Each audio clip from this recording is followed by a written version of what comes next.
in the course of all these catastrophes. Joining us now from Dallas, Texas is Jeffrey Beatty. He's a counterterrorism expert who had done work on the first World Trade Center attack. That was back in 1993. As well, he's done some work for the Pentagon. Of course, there will be a lot of trying to read through all of this, Mr. Beatty. Is there something that you have seen in the events of today that you see as perhaps a symbol of what group might be involved or some other hallmark of terrorism here? Well, I think it's a little too early to speculate on what group might be involved, Joey. If you remember back to the Oklahoma City bombing, everyone rushed to judgment to think it was perhaps overseas-based terrorism.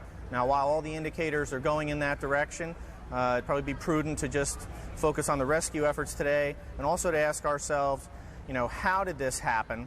And kind of break down the operation and show people that this was a very low-tech but high-concept operation on the part of the terrorists. Well, describe that for us. What do you mean by that? High concept. Well, what I mean by that is, you know, Americans tend to rely on high tech. We look to high tech to solve most of our problems. Terrorists don't have high tech at their disposal to the degree that a government such as the United States has. But unfortunately, they have a lot of time. An operation such as this may have been years in the making.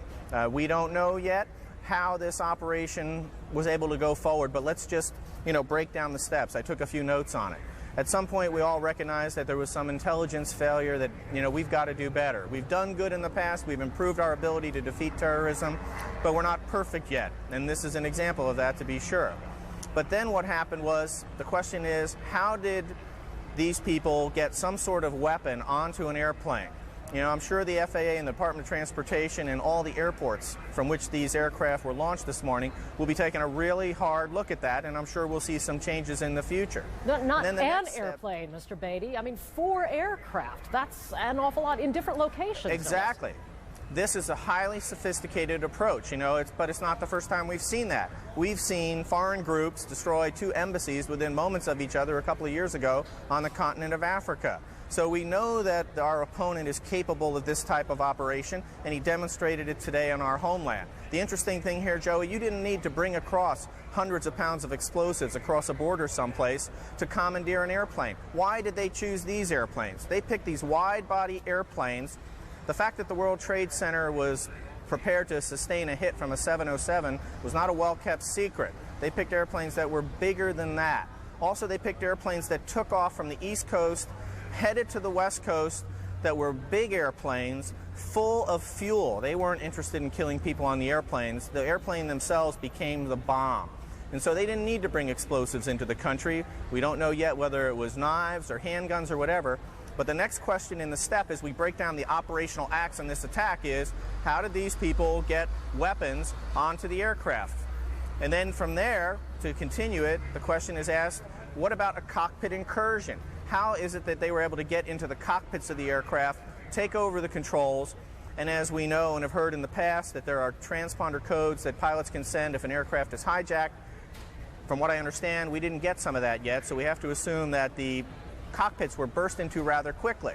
And I heard Judy Woodruff and others earlier infer, and I join them in drawing the same inference, that it's highly doubtful that the pilots of these aircraft, the United Airlines pilots and the American Airline pilots, were at the controls of these aircraft when they impacted their targets.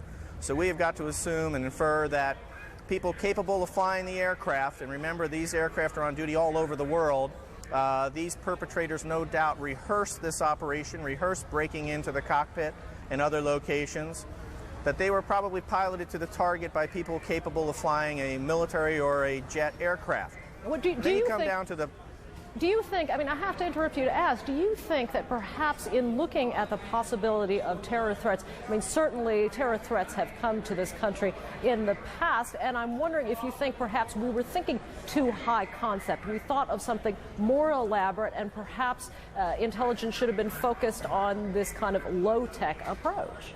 I suppose hindsight is 20/20, but I think there's a lot of good in what you're pointing out, Joey. We have to be able to walk and chew gum at the same time. You know, we cannot just focus all our energies on weapons of mass destruction, chemical, biological, etc. We've all been talking about that, and hundreds of millions of dollars have been spent on that in recent years. But this didn't use any weapon of mass destruction, and I'm afraid that the casualty tally could approach 5 figures. And That means that we've got to beat these people, not only high tech, but we've got to be high concept. It means we've got to work harder in planning than we have up to this point. And I know that we will. And if I could say a word about the people at the World Trade Center and at the Pentagon, we've had the privilege in my company to work to support both organizations. We've trained every security officer at both locations. They knew what they were up against. They knew that they were icons, American icons, that were likely to be targeted. Excuse me, it's been an emotional day, plus it's a little hot out here. Likely to be targeted.